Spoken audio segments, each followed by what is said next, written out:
I can't consider myself a digital native. My family didn't own a computer until my senior year of high school, and I didn't own a portable computer until I was in my mid-20s. I never really got into video games when I was younger. I was little when my original Nintendo phased out, and my brother and I weren't interested enough to beg for the latest game system. My digital identity was born in middle school when I learned keyboarding and played computer games like Oregon Trail.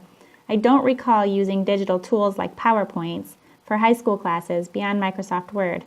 However, in high school, I did take a digital photography class in which I learned to use and fell in love with Adobe Photoshop. After high school, I took a Microsoft Outlook training course through a local organization called the Workforce Network. When I finally got a smartphone several years after they came out, I almost returned it until one of my younger friends showed me how to use it. Now my family has several devices in our home, including a laptop, 2 smartphones, an iPad, and a Kindle. We do a lot of research before purchasing devices, particularly on cnet.com, which adds to my digital literacy. I don't retain much of what I learn about RAM and processors, but I can understand it well enough to make good purchases. Although I was a late bloomer, I was young enough when technology began to really boom that I never really developed a great fear of trying things. I have taken technology classes for years in both my undergrad and graduate programs, in which I have been walked through many unfamiliar digital resources. Being in college so much, especially for teaching, has forced me to stay current on technology.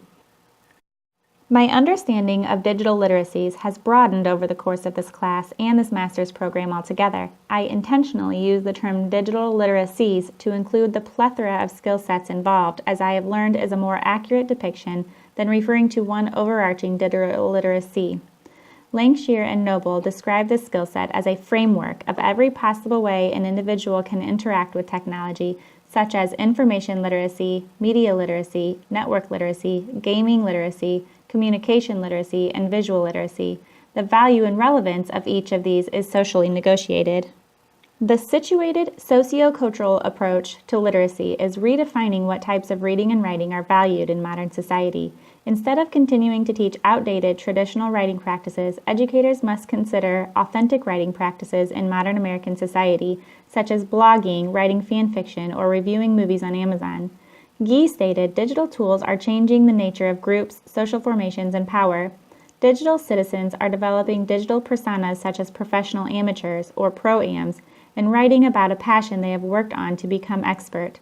Teachers should therefore expand their curriculum to study authors' craft and digital compositions to demonstrate to students how the language they use to communicate their ideas can elevate or diminish their power in discussion forum, for example. Troy Hicks endorses a strategy he adapted from Swenson and Mitchell for teaching students to think critically about the text they are reading and writing. Using the acronym MAPS, Hicks described his version of MAPS for guiding students in composing their digital texts. Mode and media. What genre am I attempting to write in, and what medium or media will help me best convey my message? Audience. Who is the intended audience, and what other audiences might I reach intentionally or unintentionally? Purpose. What is my purpose? How does the broad choice of mode and media, as well as specific choices about the topic, organization, and even words I use, affect my purpose? Situation for the writer and the writing. What do I know about this topic and digital writing tool I hope to employ? How much time and training might I need to create this piece of digital writing? Author's craft in digital writing is an idea I enjoyed considering in my studies of digital literacies. With my background in art and design, I appreciated thinking about how the appearance of a web page from the topmost view that the reader first encounters is similar to the introduction of a written composition. Likewise, how the overall design and layout of a web page compares to the flow of written compositions. Additionally, Hicks revised the 6+1 traits for evaluating writing to apply more broadly to digital composition. His 4 traits are classified into the following categories: ideas and organization, voice, word choice, sentence, fluency, and conventions, and presentation or publication. Utilizing digital tools for written expression can not only enhance formative writing assessment, but also students' motivation and self-evaluation. With digital writing tools such as collaborative word processors, feedback can be left by teachers and peers, and students can track changes to their document to self-evaluate their own process of writing. My studies and experiences in this class have inspired me to try digital portfolios this year. As a special education teacher, I think it is crucial to foster digital literacies with students with exceptional learning needs. Particularly when students struggle with writing, I like to encourage them to use word processors that can assist them with spelling and handwriting. Using digital tools such as this removes some of the anxiety about spelling and handwriting and can be increasingly motivating to students with greater needs in writing. Composing on word processors also makes the writing process less tedious. No one likes to have to rewrite drafts of their writing after it has been marked up. Writing digitally allows students to make revisions without having to completely rewrite their work. I also believe that many students with exceptional needs favor illustration as a mode for communicating their ideas. Hicks merged the concepts of digital portfolios with blogs, he called blogfolios, to provide students with a space to publish multiple modes of digital composition. Using blogfolios, students can reflect on their learning in all subject areas, whether it be after a textbook reading, project, or math lesson. Students can take pictures of their work to upload on their reflection to include on their portfolios. Students can also return to a previous journal entry to synthesize or extend their thinking.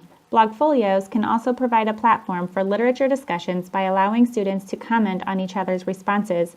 Using digital tools, students can choose different media to illustrate rather than write their ideas, and hyperlink their compositions to their blogfolio where classmates can provide feedback. To add to the endless possibilities of blogfolios, students can contribute to online communities such as fan fiction sites and hyperlink their discussions or upload screenshots of their portfolio as well. Developing digital portfolios can foster a plethora of digital literacies as discussed by Langshire and Noble. First and foremost, typing versus writing can develop students' keyboarding literacies as well as manipulating word processing tools using copy-paste features. Using media that allows students to customize the design builds their visual literacies. Having digital discussions lends to dialogues about netiquette, such as using sarcasm online. Providing as many opportunities as possible for students to use digital tools increases their access to web literacies, network literacies, and media literacies. Students can develop their media literacy by exploring various digital tools for presenting their ideas, such as Prezi and Glogster. If students choose to share their work with their classmates, they now have a tangible audience for their writing. Exposing students to networks such as fan fiction and gaming communities extends their audience to the outside world.